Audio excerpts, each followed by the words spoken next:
তোমালোকে তোমালোকৰ মা দেউতাক সদায় ভক্তি কৰিব লাগিব। মা দেউতাই খং কৰিলেও তোমালোকে ওলোটাই মা দেউতাক খং নকৰিবা। আজি এই মা দেউতাৰ কাৰণে এই পৃথিৱীখন দেখিবলৈ পাইছা। মোৰ লগে লগে তোমালোকে কৈ যাবা, হে পিতা, হে আই, পৰমেশ্বৰৰ কৃপাত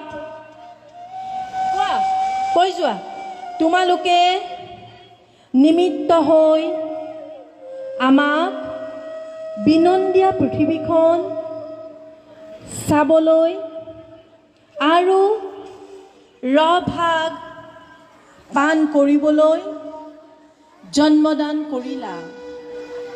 আমাক আশীৰ্বাদ কৰা যাতে আমি ঈশ্বৰ কৃষ্ণগুৰুক ভক্তি কৰি সৎ শিক্ষা গ্ৰহণ কৰি আধ্যাত্মিক জ্ঞানেৰে পৰিপূৰ্ণ হৈ পূৰ্ণাংগ মানৱ ৰূপে প্ৰতিষ্ঠিত হৈ ভৱিষ্যতে দেশৰ সেৱা আৰু তোমালোক